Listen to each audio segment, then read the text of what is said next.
شمار ہے، ارے دشمن ازل تو مر ذرا قبر میں چل، پتہ چلے گا کیا حسین ہے، میرا حسین ہے، میرا بادشاہ حسین ہے، میرا حسین ہے، میرا بادشاہ حسین ہے۔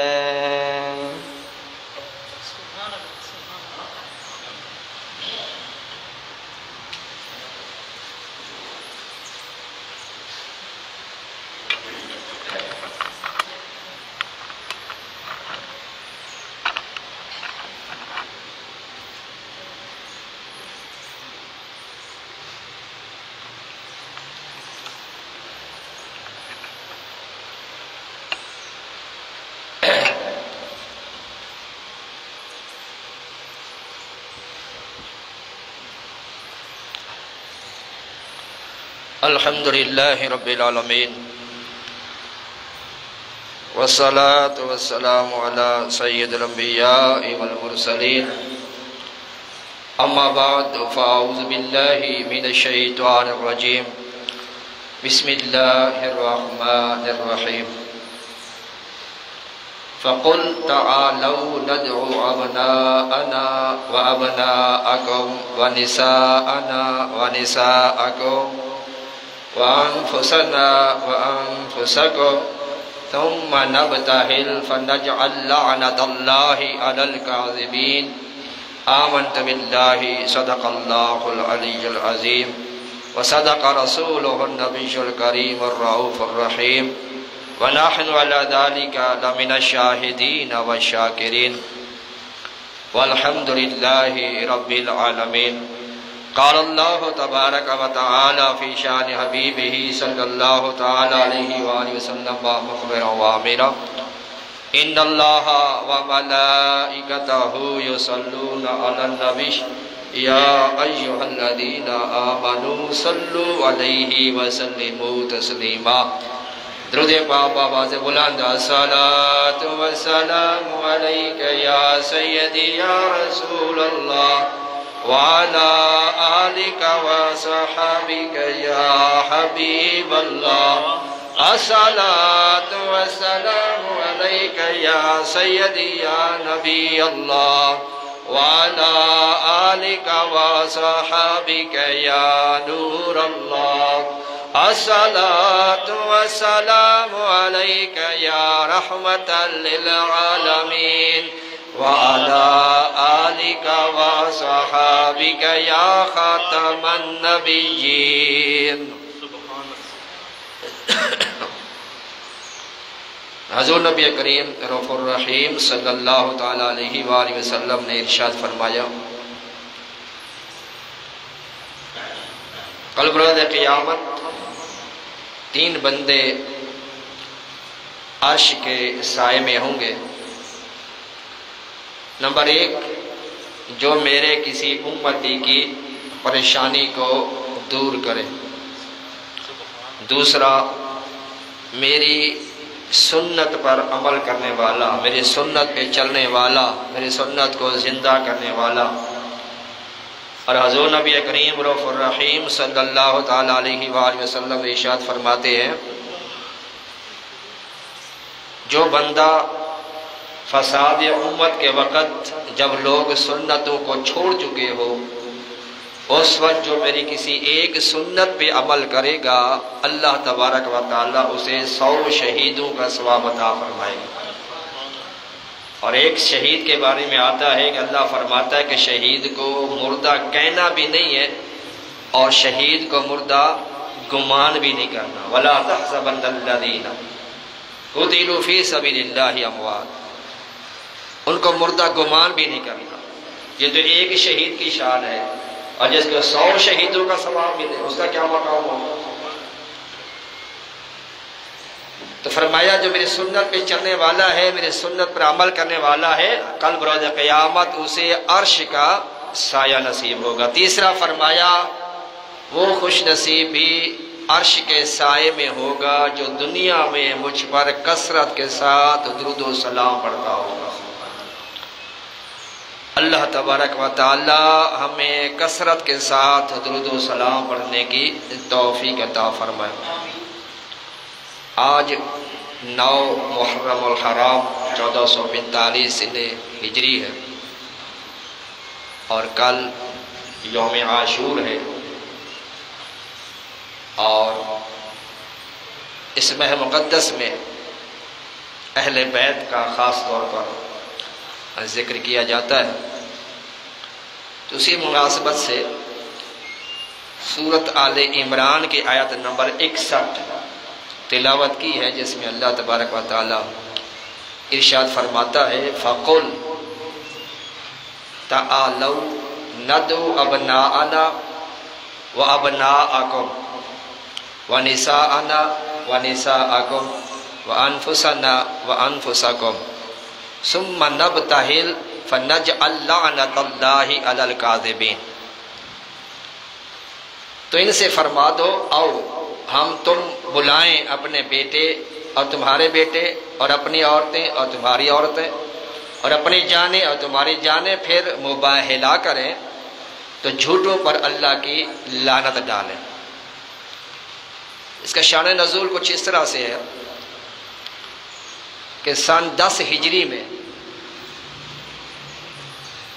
نجران کے نصارہ ان کا ایک وفد حضور نبی کریم صلی اللہ علیہ وسلم کی بارگاہ میں حاضر ہوا، اور حضور نبی کریم صلی اللہ علیہ وسلم سے کہنے لگا اے محمد صلی اللہ علیہ وسلم، تم گمان کرتے ہو کہ حضرت عیسیٰ علیہ السلام اللہ کے بندے؟ فرمایا ہاں، وہ اللہ کے بندے اور اس کے رسول ہیں، اور اس کے کلمہ ہے وہ کلمۃ اللہ ہے۔ نصارہ نے جب یہ سنا تو وہ آگ بگولا ہو گیا۔ عیسائی جو تھے نصارہ، انہوں نے جب سنا کہ یہ ہمارے نبی عیسیٰ علیہ السلام کو، جنہیں ہم اللہ کا بیٹا کہتے ہیں، یہ ان کو اللہ کا بندہ کہہ رہے ہیں، یہ بات سن کر وہ غصے میں آگے کہنے لگے اے محمد صلی اللہ علیہ وسلم، کیا تم نے کبھی بن باپ کے انسان دیکھا ہے؟ یعنی مطلب یہ کہ ہم عیسیٰ علیہ السلام کا چونکہ باپ نہیں ہے، لہٰذا وہ اللہ کے بیٹے ہیں، ان کا باپ معاذ اللہ ہے، تو کیا تم نے بغیر باپ کے کوئی بندہ دیکھا ہے؟ تم کہہ لو اللہ کا وہ بندہ ہے۔ تو میرے آقا صلی اللہ تعالی علیہ وآلہ وسلم نے ارشاد فرمایا پھر تم آدم علیہ السلام کے بارے میں کیا عقیدہ رکھتے ہو؟ انہوں نے کہا ہم آدم علیہ السلام کو اللہ کا بندہ سمجھتے ہیں، اللہ کا نبی سمجھتے ہیں۔ کہا آدم کو تو باپ ہی نہیں تھا، ماں بھی نہیں تھی، تو بغیر ماں باپ کے کوئی انسان دیکھا ہے تو ہم نے؟ جب یہ کہا تو اب وہ لاجواب ہو گئے۔ میرے آقا صلی اللہ علیہ وسلم نے اللہ تبارک و تعالیٰ کا یہ ارشاد ان کو سنا ان مثل عیسیٰ عند اللہ کمثل آدم، کہ عیسیٰ علیہ السلام کی مثال ایسے ہے جیسے آدم علیہ السلام۔ جب اللہ تبارک و تعالیٰ بغیر ماں باپ کے آدم علیہ السلام کو پیدا کر سکتا ہے تو بغیر باپ کے عیسیٰ کو بھی پیدا کر سکتا ہے، لیکن وہ بحث و مباحثے میں لگ گئے۔ بالآخر میرے آقا صلی اللہ تعالیٰ علیہ وآلہ وسلم سے اللہ تعالیٰ فرمایا محبوب ان سے کہہ دو فَقُلْ تَعَالَوْا نَدْعُ أَبْنَاءَنَا وَأَبْنَاءَكُمْ، تم اپنے بیٹے لے کے آؤ، میں اپنے بیٹے لے کے آتا ہوں، وَنِسَاءَنَا وَنِسَاءَكُمْ، میں اپنی عورتیں لے آتا ہوں، تم اپنی عورتیں لے آؤ، وَأَنفُسَنَا وَأَنفُسَكُمْ، تم اپنی جانوں کے ساتھ آ جاؤ، ہم اپنی جانیں لے کے آتے ہیں، ثُمَّ نَبْتَهِلْ فَنَجْعَلْ لَعْنَتَ اللَّهِ عَلَى الْكَاذِبِينَ، پھر ہم مباہلہ کریں گے۔ یہ بحث و تکرار ہوتی ہے، سوال جواب ہوتے ہیں، دلائل دیے جاتے ہیں، اس کو مناظرہ کہتے ہیں۔ جب اس سے سٹیج اوپر چلی جائے، اس سے مسئلہ حل نہ ہو تو پھر مباہلہ کیا جاتا ہے۔ مباہلہ یہ ہوتا ہے کہ اللہ کے بارگاہ میں یہ عرض کیا جاتا ہے یا رب العزت جو اس معاملے میں جھوٹا ہے اس پہ تو اپنی لعنت برسا، اس کو ہلاک کر، اس کو تباہ کر، اس کو برباد کر، اس کو کہتے ہیں مباہلہ۔ جب وہ دلیلوں سے نہیں مانے تو وہ مباہلے پہ آ گئے۔ تو میرے آقا نے مباہلے کے ان کو دعوت دے کے پھر مباہلہ کرتے ہیں، تم بھی اپنے افراد لے آؤ، میں بھی لے آتا ہوں، پھر جیسا قانون ہے اس کے مطابق ثم نبتہل، پھر ہم مباہلہ کریں کہ مباہلہ کیا ہوگا فنجعل لعنت اللہ علی الکاذبین، اللہ کے بارگاہ میں عرض کریں گے یا رب العزت جھوٹے پر اپنے لعنت برسا۔ جب یہ کہا تو وہ قوم ان کا ٹھیک ہے چلی گئی، وہ قوم نصرانیوں کا عیسائیوں کا جو وفد تھا واپس چلا گیا،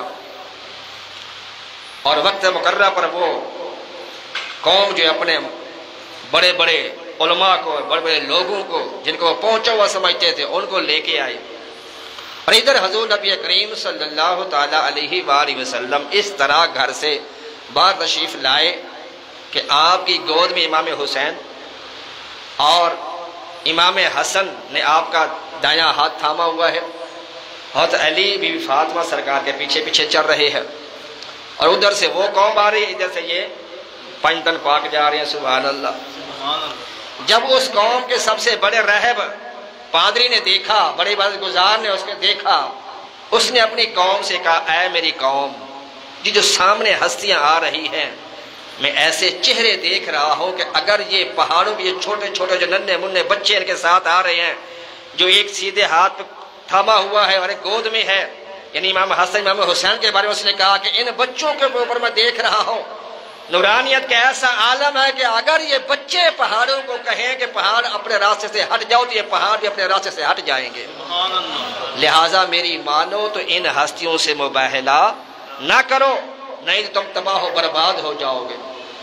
جب اس نے یہ کہا تو پھر وہ قوم واپس چلے گی اور مباہلہ انہوں نے نہ کیا، اور پھر ان کے جانے کے بعد حضور نبی کریم صلی اللہ تعالی علیہ وسلم نے ارشاد فرمایا اللہ کا عذاب آ چکا تھا، اگر یہ میرے سامنے آ جاتے مباہلے کے لیے، میرے آقا فرماتے اللہ تعالیٰ سب کی شکلوں کو سور کی شکل میں بدل دیتا۔ حضور نبی کریم صلی اللہ تعالی علیہ وآلہ وسلم کی بارگاہ میں صحابہ کرام نے عرض کیا یا رسول اللہ صلی اللہ علیہ وسلم آپ کے ہمارے اوپر بہت سے احسانات ہیں، ہم ان احسانوں کا بدلہ نہیں چکا سکتے، آپ نے ہمیں جہنم سے نکال کے جنت کے راستے پہ ڈال دیا، یا رسول اللہ ہم دیکھتے ہیں کہ آپ کے گھر میں کئی دن چولہا نہیں جلتا، اگر اجازت دیں تو ہم آپ کی بارگاہ میں ہدیے تحفے نذرانے پیش کرنا چاہتے ہیں۔ تو میرے آقا صلی اللہ تعالی علیہ وسلم نے منع فرما دیا، اور اللہ تعالیٰ نے آیت نازل فرما دیا قل اے محبوب آپ اپنے ان غلاموں سے کہیں لا اسألکم علیہ اجرا، میں نے جو تمہیں دین کے راستے پہ چلایا ہے، کلمہ پڑھایا ہے، جہنم سے نکال کے جنت میں ڈالا ہے، تو اس پہ میں کوئی اجر نہیں مانگتا، کہ اجرت نہیں مانگتا، لا اسألکم علیہ اجرا، اے محبوب ان سے یہ کہو اجرت کوئی نہیں مانگتا، صلہ کوئی نہیں مانگتا، پیسے زر دولت کچھ نہیں مانگتا، الا المودۃ فی القربى، ہاں دینا چاہتے ہو تو پھر میرے اہل بیت سے محبت کیا کرو، ان سے مودت کیا کرو، یا محبت نہیں فرمایا مودت فرمایا، یہ محبت سے بھی اوپر ڈگری ہے، میرے اہل بیت سے مودت کرو۔ اور صحابہ کرام نے عرض کیا یا رسول اللہ صلی اللہ علیہ وسلم من قرابتک الذین وجبت علینا مودتہم، یا رسول اللہ صلی اللہ علیہ وسلم وہ کون ہیں جن کی مودت کا حکم اللہ نے ہمیں دیا ہے اور آپ نے ارشاد فرمایا ہے کہ میری اہل بیت سے محبت کرو، وہ ہستیاں کون ہیں؟ فرمایا علی و فاطمہ و بناہما، ایک علی ایک اس کی اور فاطمہ اور ان کے دو بچے امام حسن اور امام حسین، یعنی یہ پانچوں، یعنی حضور نبی کریم علی المرتضیٰ سیدہ فاطمہ الزہراء اور امام حسنین کریمین رضی اللہ تعالی عنہما، ان کو اہل بیت فرمایا گیا۔ اور اسی لیے یہ ہم اکثر یہ دعائیہ اشعار پڑھتے ہیں لی خمسۃ، خمسہ کہتے ہیں پانچ کو، لی خمسۃ اطفی بہا حر الوباء الحاتمہ، یا رب العزت ان پانچ ہستیوں کے صدقے میں ہم سے بیماریاں پریشانیاں دور کر دے، لی خمسۃ اطفی بہا حر الوباء الحاتمہ، وہ پانچ ہستیاں کون؟ المصطفیٰ والمرتضیٰ وابناہما والفاطمہ، کہ سرکار دو عالم مولا علی مشرق وسا اور ان کے دونوں بیٹے اور سیدہ فاطمہ، ان پانچوں ہستیوں کے صدقے میں ہم سے بلائیں وبائیں تکلیفیں پریشانیاں تکلیفیں ساری دور فرما لی خمسۃ اطفی بہا ہر الوباء الحاتمہ المصطفیٰ والمرتضیٰ وبناہما والفاطمہ۔ حضور نبی کریم صلی اللہ تعالیٰ علیہ وسلم نے حسنین کریمین، حسنین کریمین سے مراد دونوں شہزادے ہوتے ہیں، امام حسن اور امام حسین رضی اللہ تعالیٰ عنہ، ان کو حسنین کریمین کہتے ہیں، دونوں شہزادے۔ ان کا ہاتھ میرے آقا نے پکڑا اور فرمایا من احبنی، میرے آقا فرماتا ہے جس نے مجھ سے محبت کی، وَأَحَبَّ هَذَانِ، اور جنہوں نے ان دونوں سے محبت کی، وَأُمَّهُمَا، اور ان کی ماں سے محبت رکھی، وَأَبَاهُمَا، اور ان کے باپ سے محبت رکھی، کانا مَعَيَّ فی درجاتی یوم القیامہ، بروز قیامت جہاں پر میں ہوں گا ان سے محبت کرنے والا بھی میرے ساتھ وہیں پر ہوگا۔ سیدنا عبداللہ بن مسعود رضی اللہ عنہ فرماتے ہیں حب آل محمد خیر من عباد سنہ، عبداللہ بن مسعود رضی اللہ عنہ فرماتے ہیں اہل بیت کی محبت جو ہے وہ 1 سال کی عبادت سے بھی بہتر ہے۔ قیامت کے دن ہر رشتہ داری اور نسب منقطع ہو جائے گا لیکن رسول اللہ صلی اللہ علیہ وسلم کا نسب باقی رہے گا۔ امام جعفر صادق رضی اللہ تعالیٰ عنہ فرماتے ہیں کہ وَاعْتَصِمُوا بِحَبْلِ اللَّهِ، جو اللہ نے فرمایا کہ اللہ کی رسی کو مضبوطی سے تھام لو۔ امام جعفر صادق رضی اللہ عنہ فرماتے ہیں اس اللہ کی رسی سے مراد اہل بیت ہے کہ ان کا دامن تھام لو، ان کو نہ چھوڑو۔ میرے آقا صلی اللہ تعالیٰ علیہ وسلم فرماتے ہیں میری اہل بیت جو ہے یہ کشتی نوح کی مانند ہے، جو اس میں سوار ہو گیا نجا، وہ نجات پا گیا۔ وَمَن تَخَلَّفَ عَنْهَا فَهَلَكَ، فرمایا جو ان پہ سوار نہ ہوا، یعنی جنہوں نے ان سے محبت نہ کی، جو اس کشتی میں سوار نہ ہوا، ہلاکا، وہ ہلاک ہو گیا۔ اہل بیت کو میرے آقا نے کشتی فرمایا اور صحابہ کو میرے آقا نے ستارے فرمایا۔ اصحابی کا نجوم، میرے صحابہ ستاروں کی مانند ہے۔ کشتی جو ہوتی ہے وہ ستاروں کے اشاروں پر چلتی ہے۔ کشتی کے جو مسافر ہوتے ہیں بحری جہاز وغیرہ پر جیسے ہوتے تھے تو وہ ستاروں کو دیکھ کے سمتیں معلوم کیا کرتے، یہ کون سی ڈائریکشن ہے، کون سی سمت ہے، وہ سمتوں کو ستاروں کو دیکھ کے تعین کرتے اپنی منزل پر پہنچتے تھے۔ تو میرے آقا نے ایک حدیث میں صحابہ کو ستارے فرمایا، دوسری میں اہل بیت کو کشتی فرمایا۔ مطلب یہ ہے کشتی پہ سوار ہو جاؤ تو پھر تمہیں ستاروں کی ضرورت پڑے گی۔ ستارے مطلب صحابہ یعنی اہل بیت کا بھی دامن تھامنا پڑے گا اور صحابہ کرام کا دامن بھی تھامنا پڑے گا۔ بندہ کہے کہ میں صحابہ کرام کا دامن تھام لوں، اہل بیت کو چھوڑ دوں، کشتی پہ سوار نہ ہوں تو بھی کنارے پہ نہیں پہنچ سکتا۔ کہے کہ میں اہل بیت کا دامن تھام لوں، صحابہ کو چھوڑ دوں، پھر بھی کشتی ستاروں کے بغیر کنارے پر نہیں پہنچ سکتی۔ کنارے پر لگنے کے لیے، منزل تک پہنچنے کے لیے ان دونوں ہستیوں کا دامن تھامنا ضروری ہے، صحابہ کا بھی اور اہل بیت کا بھی۔ اسی لیے میرے اعلیٰ حضرت سبحان جواب کیا فرماتے ہیں اہل سنت کا ہے بیڑا پار، اہل سنت کا ہے بیڑا پار، اصحاب حضور نجم ہے اور عطرت ہے رسول اللہ کی، اور ناؤ ہے رسول اللہ کی۔ اہل سنت وہ عقیدے والے لوگ ہیں کہ جو ایک ہاتھ میں دامن مصطفیٰ کے ساتھ صحابہ کرام کا دامن تھامے ہوئے، دوسرے ہاتھ میں اہل بیت کا دامن تھاما ہوا ہے، لہٰذا ان دونوں کا دامن تھامنے کی وجہ سے یہ لوگ جنت میں چلے جائیں گے اور یہی جنتی گروہ ہے۔ اب حضور نبی کے حدیث پاک میں فرمایا میں 2 چیزیں تمہارے اندر چھوڑ کے جا رہا ہوں، جب تک ان کے ساتھ لگے رہو گے، ان کا دامن تھامے رہو گے، ان کو مضبوطی سے پکڑے رہو گے، کبھی گمراہ نہیں ہوگے۔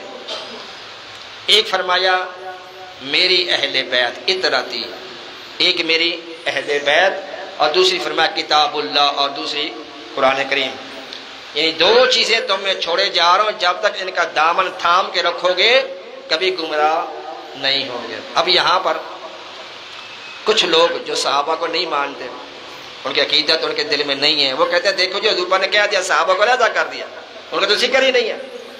اللہ حضور پاک نے فرمایا کہ 2 چیزیں چھوڑ کے جا رہے ہیں، ان کو تھام کے رکھنا، کبھی گمراہ نہیں ہوگے، ایک قرآن شریف کتاب اللہ اور ایک اطراتی میری اہل بیت، لہذا قرآن کا دامن تھامو، اہل بیت کا دامن تھامو، سیدھے جنت میں چلے جاؤ۔ صحابہ کی معاذ اللہ کی ضرورت نہیں ہے، حضور پاک نے ذکر ہی نہیں کیا۔ حالانکہ میرے آقا نے صحابہ کا ذکر کیوں نہیں کیا یہاں پر؟ اس وجہ سے نہیں کیا کہ میرے آقا کو معلوم تھا میرے صحابہ تو وہ ہیں صحابی کہتے کسی ہیں جس نے ایمان کی حالت میں اعلان نبوت کے بعد حضور نبی کریم صلی اللہ علیہ وسلم کو ایک لمحے کے لیے بھی دیکھا ہو یا آپ کی صحبت میں بیٹھا ہو اور ایمان کی حالت میں اس کا انتقال ہو، اس کو صحابی کہتے ہیں۔ اور بڑے سے بڑا ولی بھی اس کے گردِ راہ تک نہیں پہنچ سکتا۔ اب میرے آقا صلی اللہ علیہ وسلم کے وصال ظہری کے بعد کوئی صحابی نہیں بن سکتا، لہٰذا جتنے صحابہ سرکار کے وصال تک بن چکے، سرکار کے وصال کے بعد کوئی نیا صحابی نہیں بن سکتا۔ اور جتنے صحابی تھے غالباً 1,24,000 صحابہ کی تعداد بیان کی جاتی ہے، تو سب کو موت کا ذائقہ چکھنا تھا۔ اور جو سب سے آخری صحابی کہتے ہیں وصال کے، وہ تقریباً 110 یا 120 ہجری میں اس کا وصال ہوا ہے۔ صحابی جو تھا آخری صحابی کا وصال 110 یا 120 ہجری میں اس کا وصال ہوا۔ تو میرے آقا کو پتا تھا کہ میرے صحابہ تو دنیا سے چلے جائیں گے، اور لیکن میری اہل بیت جو وہ قیامت تک چلتی رہے گی، سادات گھرانہ قیامت تک چلتا رہے گا۔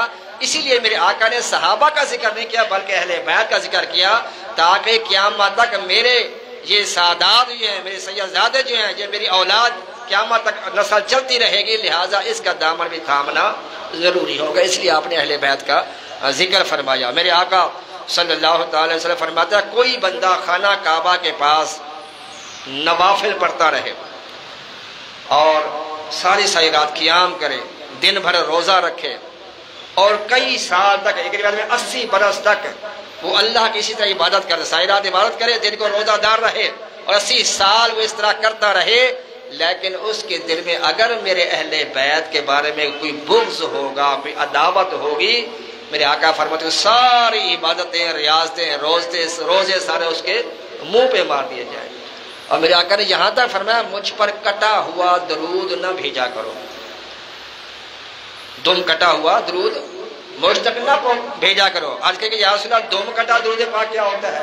فرمایا جس درود کے اندر میری آل کا ذکر نہ ہو وہ نامکمل درود ہوتا ہے۔ جب درود و سلام پڑھیں تو اس کے ساتھ آل کا بھی ذکر ہو، جیسے نماز میں پڑھتے ہیں تو اس میں درود کے ساتھ، نبی پاک کے ساتھ اس کی آپ کی آل کا بھی ذکر موجود ہے۔ اللہم صلی علی سیدنا مولانا محمد وعلی آل سیدنا مولانا محمد، یعنی آپ کا بھی ذکر ہے، آپ کی آل کا بھی۔ اسی طرح درود پاک میں الصلاۃ والسلام علیک یا رسول اللہ، آگے کیا کہتے ہیں وعلی آلک واصحابک، یعنی آپ کی آل بھی آ گئی، آپ کی اصحاب بھی آ گئی۔ درود و سلام ایسا ہو جس میں اہل بیت کا بھی ذکر شامل کیا جائے، میرے آقا نے اس کی ترغیب دی ہے۔ حضور نبی کریم صلی اللہ تعالی علیہ وآلہ وسلم ارشاد فرماتے ہیں ستارے آسمان والوں کے لیے باعث امن ہے، وَأَهْلِ بَيْتِ أَمَانُ لِأَهْلِ الْأَرْضِ، اور میری اہل بیت بھی زمین والوں کے لیے امان ہے۔ اہل بیت کی محبت درازی عمر اور قیامت کے دن چہرہ سفید ہونے کا سبب ہے۔ اور حضور نبی کریم صلی اللہ تعالی وسلم نے بے شمار احادیث کے اندر جو اہل بیت کی شان و عظمت کو بیان کیا ہے۔ چونکہ کل 10 محرم الحرام ہے، سیدنا امام حسین رضی اللہ تعالی عنہ کی شہادت کا دن ہے، تو انہیں کا مختصر ذکر کیا جاتا ہے۔ سیدنا امام حسین رضی اللہ تعالی عنہ 5 شعبان المعظم 4 ہجری میں مدینہ طیبہ میں یہ پیدا ہوئے، اور حضور نبی کریم صلی اللہ علیہ وسلم نے سیدھے کان میں اذان دی اور بائیں کان میں اقامت کی، یہ سنت ہے۔ بچہ جب پیدا ہوتا ہے بھائی بعض لوگوں کو نہیں پتا ہوتا، سیدھے ہاتھ میں کان دینی ہے اور بائیں کان میں اقامت کہنی ہے۔ ایک مرتبہ کہہ لے یا 3 مرتبہ کہہ لے یا 7 مرتبہ، جتنی مرتبہ کہے گا اتنا اللہ رزق زیادہ ہوگا، برکت زیادہ ہوگی۔ تو میرے آقا نے امام حسین کے کان میں خود اذان دی اور خود کان میں اقامت کہی، اور اپنا لعاب دہن امام حسین کے منہ میں ڈالا۔ اس کو کہتے ہیں تحنیک، اس کو ہم گھٹی لگانا یا دینا کہتے ہیں، اس کو تحنیک کہتے ہیں۔ تو امام حسین کو گھٹی کس نے دی؟ میرے آقا صلی اللہ علیہ وسلم نے اپنے لعاب دہن سے دی، یعنی پہلی غذا، پہلی خوراک امام پاک کے منہ میں گئی وہ کیا تھا؟ سرکار دو عالم کا لعاب دہن۔ سبحان اللہ۔ مولا علی میں کتنے بڑے علم و فقہ والے، مولا علی سے کسی نے پوچھا آپ کے پاس بڑا علم ہے، مولا علی سے پوچھا کہ آپ نے فرمایا کہ اگر میں سورۃ الفاتحہ کی تفسیر لکھوں، سورۃ الفاتحہ الحمد کی تفسیر، مولا علی فرماتے ہیں اگر میں سورۃ الفاتحہ کی تفسیر لکھوں تو 80 اونٹ وہ تفسیر کی کتابیں اٹھاتے اٹھاتے تھک جائیں گے، میری تفسیر مکمل نہیں ہوگی۔ یہ سورۃ فاتحہ صرف ایک سورت کی تفسیر کا یہ عالم، اتنا علم آپ کے پاس، مولا علی کے پاس۔ کسی نے پوچھا کہ آپ کے پاس ایسا علم کہاں سے آیا؟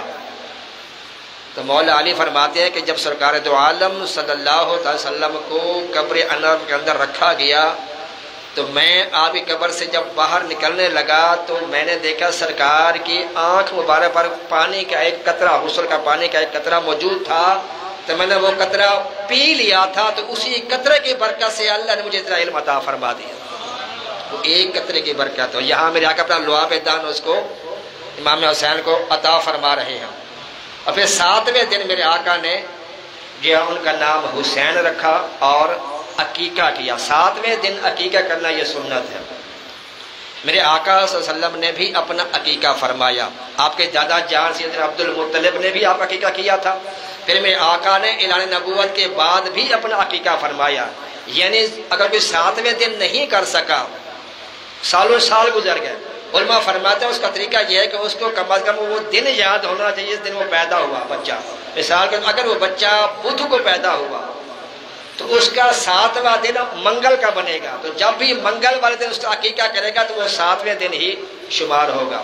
تو یہ عقیقہ کرنا یہ سنت ہے، جس کو اللہ نے توفیق دی اسے چاہیے کہ اپنی اولاد کا عقیقہ کرنا چاہیے، اور اپنا بھی بندہ عقیقہ کر سکتا ہے۔ تو میرے آقا نے 7ویں دن امام حسین کا عقیقہ کیا اور فرمایا کہ میں حضرت ہارون علیہ السلام نے اپنے بیٹوں کے نام شبر اور شبیر رکھا تھا، لہٰذا انہی کے نام پر میں اپنے بیٹوں کا نام امام حسن امام حسین کا شبر اور شبیر، امام حسن کو شبر کا نام دیا اور امام حسین کو شبیر کا نام میرے آقا صلی اللہ علیہ وسلم نے عطا فرمایا۔ فرمایا اس کا ترجمہ ہے حسن اور حسین، اور یہ جنتی ناموں میں سے ہے، اور ان کی کنیت امام حسین کے ابو عبداللہ ہے، لقب آپ کا صبت رسول ہے اور ریحانت اور رسول ہے، یہ رسول کا پھول۔ میرے آقا ان کو سونگھا کرتے تھے، فرماتے تھے کہ جب میں حسین کو سونگھتا ہوں، حسن کو سونگھتا ہوں تو مجھے جنت کی خوشبو آتی ہے۔ اور فرمایا حسین و منی و انا من الحسین، یہ کہاں فرمایا؟ صحابہ کرام فرماتے ہیں کہ میں ایک مرتبہ کسی دعوت پہ جا رہا تھا، کھانے کی دعوت تھی، کسی صحابی نے کی سرکار کی، تو میرے آقا چند صحابہ کے ساتھ اس دعوت پہ کھانے کی دعوت تشریف لے کے جا رہے تھے۔ حضرت مرہ رضی اللہ عنہ فرماتے ہیں، راوی ہیں اس کے، کہتے ہم جا رہے ہیں تو ایک گلی سے گزرے، دیکھا امام حسین بچوں کے ساتھ کھیل رہے تھے، بچے تھے، چند برس عمر تھی ان کی۔ تو صحابہ کہتے ہیں کہ سرکار جب ان کو دیکھا سرکار آگے بڑھ گئے، ہم سے آگے بڑھ گئے، اور جا کے آپ نے ایسے بات، جیسے بچے کو بلانے کے لیے ماں باپ ایسے بازو پھیلاتے ہیں کہ بچہ میرے ساتھ آ کے چمٹ جائے، میں اس کو پیار کروں، تو امام حسین کے لیے آپ نے ایسے بازو سرکار نے پھیلا دیے۔ اب کیا ہوا کہ حسین بس سیدھے نہیں ہے، اب وہ کبھی ادھر جا رہے کبھی ادھر سے زگ زیگ جو ہے وہ آپ جیسے بچہ بھاگتا ہے بچنے کے لیے، تو کبھی امام حسین ادھر جا رہے ہیں کبھی ادھر جا رہے ہیں۔ صحابہ کہتے ہیں کہ میرے آقا بھی ایسے زگ زیگ اس کے پیچھے پھر رہے ہیں، اور جا کر میرے آقا صلی اللہ علیہ وسلم نے ایک ہاتھ اس کی ٹھوڑی کے نیچے رکھا، ایک ہاتھ پیچھے رکھا، اور سرکار امام حسین کے پیشانے پہ بوسے دینے لگ گئے، اور وہاں پر میرے آقا فرمایا حسین و منی و انا من الحسین، فرمایا حسین مجھ سے ہے اور میں حسین سے ہوں، اور فرمایا یا رب العزت میں حسین سے محبت کرتا ہوں، یا رب تو بھی اس سے محبت فرما، اور جو میرے حسین سے محبت کرے اے میرے رب تو اس سے بھی محبت فرما۔ اسی طرح میرے آقا ایک گلی سے گزر رہے ہیں، چند بچے کھیل رہے ہیں، ان بچوں میں سے میرے آقا نے کہ بچے کو اٹھا لیا، کندھے پہ بٹھا لیا، بڑا پیار کیا اس کو۔ صحابہ کرام حیران ہوئے، عرض کیا یا رسول اللہ صلی اللہ علیہ وسلم آپ تو ویسے بچوں سے بڑا پیار فرماتے ہیں، بڑا پیار کرتے ہیں میرے آقا، اور خود پہلے سلام کرتے تھے بچوں کو، میرے آقا بچوں کو بھی سلام میں میرے آقا پہل کرتے تھے، اور بچے بھی اتنی محبت کرتے تھے سرکار سے کہ وہ مسجد نبی کے دروازے کے باہر پانی کے پیالے لے کے کھڑے ہوتے کہ سرکار نماز پڑھا کے باہر آئیں گے اور اپنا دست انور جب ہمارے پانی میں ڈالیں گے ہم اس سے برکت حاصل کریں گے۔ صحابہ کہتے ہیں سخت سردیوں کے موسم میں بھی وہ بچے جب پانی کا پیالہ کتنا ٹھنڈا یخ پانی ہوتا ہوگا، وہ پانی کا پیالہ لے کے کھڑے ہوتے، میرے آقا ٹھنڈا کا احساس نہ کرتے، ان بچوں کا دل رکھنے کے لیے اپنے نازک ہاتھ ٹھنڈے پانی میں ڈال دیا کرتے تھے، اتنا بچوں سے پیار کرنے والے۔ صحابہ نے کہا یا رسول اللہ آپ تو ویسے بڑا پیار کرتے ہیں بچوں سے، لیکن اس بچے کا ایسا خصوصیت انفرادیت وجہ کیا ہے؟ میرے آقا نے فرمایا ایک مرتبہ میں نے دیکھا میرا حسین اس گلی سے گزر رہا تھا، یہ بچہ بھی پیچھے پیچھے جا رہا تھا، میں نے دیکھا کہ جہاں میرے حسین کے قدم لگتے تھے وہاں کی مٹی اٹھا کے اپنی آنکھوں پہ لگاتا تھا، مجھے اس کی یہ ادا پسند آ گئی، میں اس کی بھی شفاعت کروں گا، اس کے ماں باپ کی بھی شفاعت کروں گا۔ یہ ہے حسین سے محبت۔ حسین منی وانا من الحسین، حسین مجھ سے اور میں حسین سے۔ جس نے حسین کو راضی کیا اس نے مجھے راضی کیا، جس نے حسین کو ناراض کیا اس نے رب کے رسول کو ناراض کیا، جس نے رسول کو ناراض کیا اس نے رب کو جلال میں ڈالا۔ اسی طرح ایک مرتبہ حضور نبی کریم صلی اللہ علیہ وسلم سیدہ فاطمہ گھر تشریف لائے، مولا علی پاک آرام فرما رہے تھے، سو رہے تھے، تو بی بی فاطمہ تھی اور امام حسن تھے۔ تو امام حسن نے فرمائش کر دی کہ نانا جان دودھ پینا ہے، تو وہاں پر بکری موجود تھی، تو میرے آقا نے خود اپنے ہاتھوں سے بکری کا دودھ نکالا تو اتنے میں امام حسین بھی آ گئے۔ امام حسین آ گئے تو کہا کہ نانا جان مجھے بھی دیں اور مجھے پہلے دیں۔ میرے آقا نے فرمایا کہ حسن نے پہلے مانگا ہے لہذا پہلے اس کو دوں گا پھر تمہیں دوں گا۔ تو بی بی فاطمہ نے عرض کیا بابا جان لگتا ہے کہ آپ امام حسن سے زیادہ پیار کرتے ہیں۔ فرمایا میں دونوں سے زیادہ پیار کرتا ہوں، حسن سے بھی کرتا ہوں، حسین سے بھی کرتا ہوں، دونوں سے محبت کرتا ہوں۔ اور پھر ایک مرتبہ کشتی لڑ رہی ہے دونوں شہزادے آپس میں، امام حسن امام حسین، بچے تھے۔ تو میرے آقا صلی اللہ علیہ وسلم امام حسن سے کہتے حسن حسین کو ادھر سے پکڑو، حسن حسین کو ادھر سے پکڑو، ادھر سے پکڑو، ادھر سے، اور دو پیج بتا رہے ہیں جیسے پہلوان دکھاتے ادھر پھڑ ادھر پھڑ ادھر پھڑ۔ تو میرے آقا امام حسن کو کہہ رہے ہیں کہ ادھر سے پکڑو ادھر سے۔ بی بی فاطمہ نے کہا یا رسول اللہ صلی اللہ علیہ وسلم یہ چھوٹے کی بجائے بڑوں پہ آپ حمایت کر رہے ہیں، اس کو بتا رہے ہیں تو حسین کو بتائیں کہ اس کو حسن کدھر سے پکڑے۔ فرمایا میں حسن کو بتا رہا ہوں اور حسین کو جبریل امین بتا رہے ہیں۔ حضرت ابو ذر غفاری رضی اللہ عنہ فرماتے ہیں کہ مرتبہ میں بی بی فاطمہ کے گھر گیا کوئی چیز دینے، کھانا وانا دینے کے لیے، دوپہر کا وقت تھا، کہتے میں نے دیکھا کہ بی بی پاک تو آرام فرما رہی ہے لیکن چکی جو ہے وہ چل رہی ہے، دانے پس رہے ہیں اور چکی خود بخود چل رہی ہے۔ بڑا حیران ہوا میں وہ کھانا والا رکھ کے واپس آ گیا، سرکار کی بارگاہ میں عرض کیا یا رسول اللہ معاملہ بڑا عجیب ہے، گیا ہوں تو سیدہ پاک تو آرام فرما رہی تھی، چکی تو چل رہی تھی، چلانے والا نظر نہیں آ رہا تھا۔ فرمایا کہ وہ اللہ کے مخصوص فرشتے ہیں جو اللہ تعالیٰ نے ان فرشتوں کی ڈیوٹی لگا دی ہے کہ وہ اہل بیت کی خدمت کیا کرتے ہیں۔ کیا مقام ہے اہل بیت کا۔ مولا علی پاک بازار میں گئے نا تو بی بی فاطمہ نے خواہش کی تمنا کی میں انار کھانا چاہتی ہوں۔ مولا علی پاک گئے، مزدوری کی تو وہاں سے کچھ مزدوری ملی، اجرت ملی، بازار میں گئے، ایک پیارا سا انار لیا کہ بی بی پاک نے سیدہ نے فرمائش کی ہے تو خوش ہو گئے، تو آقا بھی خوش ہو گئے، تو انار لے کے آ رہے ہیں، راستے میں کہ فقیر لیٹا ہوا ہے، کہا کہ اللہ کے نام میں کچھ دے دو۔ مولا علی پاک نے کہا کیا چاہتے ہو؟ کہا کہ انار کھانا چاہتا ہوں۔ ادھر فقیر کی صدا ہے اور ادھر بی بی فاطمہ کی رضا ہے۔ کیا کیا انہوں نے کہا چلو ان کو کسی طریقے سے منا لو گا، اس کو تو دو، ہمارے گھرانے کی ریت ہی نہیں ہے کہ آپ کسی کو خالی لوٹا، تو آپ نے وہ انار اس کو دے دیا، انار دے دیا۔ تو پھر آپ چل پڑے آگے، چلتے چلتے آگے بندہ کشت ایک اونٹنی لے کے کھڑا ہوا ہے، اونٹنی لے کے کھڑا ہوا تو اس نے کہا کہ یہ اونٹنی خریدو گے؟ مولا علی پاک نے میرے پاس تو پیسے نہیں ہیں، انہوں نے کہا ادھار پہ لے لو، مثال کے طور پر 10 روپے کے لے لو۔ چلو ٹھیک ہے جی 10 روپے کی دے ادھار پہ لے لیں۔ اونٹنی لے کے چلے، تھوڑا آگے گئے تو بندہ کھڑا ہوا، اس نے کہا کہ علی اونٹنی بیچو گے؟ فرمایا ہاں۔ کتنے کی؟ 20 روپے کی۔ اچھا یہ لو 20 روپے، اونٹ لے کے وہ چلا گیا۔ مولا علی کے پاس 20 روپے آ گئے، واپس میں کہا 20 روپے آ گئے، دوبارہ انار لینے جاتا ہوں، راستے میں جا رہا وہی بندہ مل گیا پہلے والا، اس کو آپ نے 10 روپے دے دیے، تیری اونٹنی کے پیسے ادھار اتر گیا قرضہ، 10 باقی بچے، انار لے کے واپس گھر آئے۔ آ کر وہاں پہنچے تو اتنے میں بلال نے دستک دی تو باہر سے حضرت میرے مولا علی باہر آیا تو حضرت بلال کے پاس ایک طباق تھا، ایک ڈش تھی، اس پر رومال تھا، کہا کہ یہ رسول اللہ نے بھیجے ہیں۔ جب وہ کپڑا ہٹایا تو وہاں پہ 9 انار تھے۔ مولا علی پاک نے دیکھا، فرمایا نہیں یہ ہمارے نہیں ہے، کسی اور کے لے جاؤ۔ انہوں نے کہا نہیں نہیں یہ آپ کا نام لیا ہے کہ علی کے گھر دیا ہو۔ فرمایا نہیں میرے نہیں ہو سکتے۔ انہوں نے کہا نہیں جی یقیناً آپ کو ہی بھیجے ہیں، میں کیسے مغالط کھا سکتا ہوں، آپ کا نام لیا کہ علی کو دے کے آؤ، علی بن ابی طالب۔ آپ نے فرمایا اگر میرے ہوتے 9 نہ ہوتے پھر وہ 10 ہوتے۔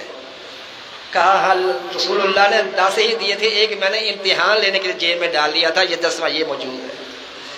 یعنی آپ نے ایک اللہ کی راہ میں دیا تو اللہ تعالیٰ نے 10 بھیج دیے، ایک کے بدلے میں اللہ تعالیٰ کم از کم 10 نیکیاں عطا فرماتا ہے۔ تو پھر مولا علی پاک سرکار کے بارگاہ میں حاضر ہوئے تو میرے آقا صلی اللہ تعالیٰ علیہ وآلہ وسلم نے فرمایا علی جانتے ہو وہ اونٹنی والے کون تھے؟ یا رسول اللہ میں تو نہیں جانتا. فرمایا جو اونٹنی جس نے بیچی تھی وہ جبریل امین تھے اور جس نے دوسری اونٹنی خریدی تھی وہ میکائیل علیہ السلام تھے اور فرشتوں کے سردار ہیں دونوں. یعنی اہل بیت کا یہ مقام اور مرتبہ میرے آقا نے بے شمار حدیث کے اندر بیان. سیدنا ابو ہریرہ بڑی عمر کے بزرگ ہیں, بڑے مشہور بزرگ ہیں, سب سے زیادہ انہوں نے حدیثیں بیان کے. سیدنا ابو ہریرہ رضی اللہ عنہ, ان کا نام عبد الرحمن ہے, اصل نام بھی کئی بندوں کو نہیں پتا, اصل نام ان کا عبد الرحمن ہے. ہریرہ کہتے ہیں بلی کے چھوٹے سے بچے کو, ان کو کہتے ہیں بلی کے بچوں سے بڑا پیار تھا. ایک مرتبہ کیا ہوا کہ سرکار بیان فرما رہے ہیں, درس ہو رہے ہیں اور وہ بیٹھے ہوئے ہیں, تو وہاں پہ ایک بلی کا بچہ ان کے کبھی ادھر قمیض میں جا رہا ہے, کبھی ادھر جا رہا ہے, تو آپ کی توجہ بڑھ رہی تھی. وہ ہریرہ رضی اللہ تعالیٰ عنہ میرے آقا کی نگاہ پڑی تو میرے آقا نے ان کو وہیں پہ فرمایا یا ابا ہریرہ, اور بلی والے توجہ کر. تو اسی وقت ان کا نام ابو ہریرہ پڑ گیا اور قیامت میں یہی نام مشہور رہے گا. اصل نام عبد الرحمن ہے, لیکن میرے آقا نے ابو ہریرہ کہہ دیا تو ابو ہریرہ ہی مشہور ہو گیا اور سب سے زیادہ حدیثیں انہوں نے بیان کی ہیں. سیدنا ابو ہریرہ رضی اللہ تعالیٰ بڑے جید صحابی ہیں, سرکار کے بڑے پیارے صحابی ہیں. یہ کافی عمر تھی ان کی, اور امام حسین کی ابھی ان کے مقابلے بہت کم عمر تھی. تو کسی سفر میں آ رہے تھے تو امام حسین پاک کے پاؤں پہ نا گرد لگ گئی, کیچڑ لگ گیا, بارش ہوئی ہوگی تو کیچڑ وغیرہ ان کے پاؤں پہ لگے. تو سیدنا ابو ہریرہ رضی اللہ عنہ اپنی دستار اتار کر, اپنا امامہ اتار کر اپنے اس کپڑے سے ان کے پاؤں کو صاف کیا. امام حسین نے کہا کہ یہ آپ کیا کر رہے ہیں, بزرگ ہیں, مجھ سے بڑے ہیں. فرمایا نہیں, تمہارا درجہ مجھ سے بڑا ہے. کیوں, تم رسول اللہ کے شہزادے ہو. ان کا یہ ادب و احترام. صحابہ کرام اہل بیت سے محبت کرتے تھے, عقیدت کرتے. مولا سیدنا صدیق اکبر خود فرماتے ہیں کہ یا رسول اللہ میرا باپ ایمان لے آیا صحابی بنا, مجھے بڑی خوشی ہے. مجھے تب زیادہ خوشی ہوتی اگر آپ کا چچا بھی ایمان لے آتا. یہ محبت کی وجہ سے تھا آپ کا. اس سے فاروق اعظم رضی اللہ تعالیٰ عنہ کتنی محبت کرتے اہل بیت سے کہ امام حسنین کریم میں نے کہہ دیا کہ اتری ممبر سے یہ میرے نانا کا ممبر ہے, تو آپ نے فوراً ممبر چھوڑ دیا. اسی طرح جب وہ کیسر و کسریٰ کی وہ فتح ہوئی اور بادشاہ کی بیٹی تھی شہر بانو, جب وہ قیدی بنا کے لائے گی لوڑی بنا کر, تو آپ نے فرمایا اس کی شادی کسی شہزادے سے کریں گے. تو لوگ گئے عبداللہ کو لے آئے, عمر فاروق کے بیٹے عبداللہ کو, کہ یہ شہزادہ ہے, اس کے ساتھ شادی ہوگی. جب مولا سیدنا فاروق اعظم نے دیکھا, فرمایا یہ شہزادہ تھوڑی ہے, شہزادہ امام حسین ہے, اس کو لے کر اس کے ساتھ شادی کی جائے گی, اصل شہزادہ وہ ہے. یہ فاروق اعظم کی محبت ہے. عثمان غنی بھی ٹول کے محبت کیا کرتے تھے اہل بیت سے. سارے صحابہ اہل بیت سے محبت کرتے. یہ تو آج یہ نہنجار بدبخت لوگ پیدا ہو گئے جو صحابہ کو آپس میں لڑاتے ہیں کہ دیکھو انہوں نے یہ کر دیا, انہوں نے یہ کر دیا, انہوں نے کہا. صحابہ آپس میں بڑے شیر و شکر تھے, بڑے محبت پیار کرنے والے تھے. صدیق اکبر رضی اللہ تعالیٰ عنہ نے ایک مرتبہ امام حسن امام حسین کو دیکھا نا, علی پاک بھی ساتھ ہی کھڑے ہیں اور رسول اللہ بھی ساتھ کھڑے ہیں. تو صدیق اکبر نے کہا اے پیارے شہزادے, بڑے پیارے ہو, لیکن تمہاری جی شکل ہے نا پیو نال نہیں ملتی, رسول اللہ نال ملتی ہے. اسی طرح اور بھی کئی واقعات ہیں جو ہے صحابہ کرام اہل بیت سے جو ہے وہ محبت کیا کرتے تھے. میرے آقا نے امام حسین رضی اللہ عنہ کی بڑی فضیلت کو جو ہے وہ بیان فرمایا ہے. اور میرے آقا اللہ اکبر کبیرہ. تو کل چونکہ 10 محرم الحرام ہے, عاشورہ کا دن ہے, تو اس کے کچھ وظائف و اعمال ہیں کہ جو میرے آقا فرماتے ہیں 10ویں محرم کو اس مد ایک سرما ہے, فرمایا کہ جو اس مد سرما لگائے 10ویں محرم کو سارا سال اس کی آنکھیں نہیں دکھیں گی. جو 10ویں محرم کو سنت کے مطابق غسل کرے تمام سال بیماریوں سے امن میں رہے گا. اور فرمایا کہ جو 10ویں محرم کا روزہ رکھے اللہ تعالیٰ اس کے پچھلے سال کے گناہ معاف فرماتا ہے. جو 10ویں محرم کا روزہ رکھے اللہ تعالیٰ 10,000 فرشتوں کی مدد کا ثواب اور 10,000 شہیدوں کا ثواب عطا فرماتا ہے. اور فرمایا کہ یہودیوں کی مخالفت کرتے ہوئے ایک روزہ آگے پیچھے ملا لیا کرو, یعنی 10ویں محرم کے ساتھ 9ویں کا ساتھ ملا لو یا 10ویں کے ساتھ 11ویں کا ساتھ ملا لو, تاکہ ان کی مخالفت ہو جائے. پھر بھی اگر کوئی نہیں رکھتا صرف 10ویں کا رکھتا تو بھی اس کو ثواب اللہ تعالیٰ ضرور عطا فرمائے گا. اگر 2 نہیں رکھ سکتا کم از کم 10ویں محرم کا روزہ جو وہ ضرور رکھے. اس کی بڑی فضیلت ہے, بڑی عظمت ہے, اور بھی بے شمار اس کے فضائل و مناقب ہیں اور وظائف ہیں. یہ شیشے والے دروازے پر لگا ہوا پرچہ, اس پہ آپ پڑھ سکتے ہیں. تو کل 10ویں محرم ہے, اس میں زیادہ سے زیادہ صدقہ خیرات کریں. اور میرے آقا فرماتا ہے جو 10ویں محرم کو اپنے گھر والوں پر کشادگی اختیار کرتا ہے, اس سے زیادہ صدقہ خیرات کرتا ہے, سارا سال اللہ تعالیٰ اس کے رزق میں برکتیں ہی عطا فرماتا رہتا ہے. لہذا کل کا دن اور آج کا دن خاص طور پر جو ہے کل کا دن جو ہے آپ خصوصیت کے ساتھ صدقہ خیرات کریں، غربا مساکین کے ساتھ تعاون کریں۔ اللہ تبارک و تعالیٰ مجھے اور آپ کو ان باتوں پر عمل کرنے کی توفیق عطا فرمائے۔ وما علینا الا البلاغ۔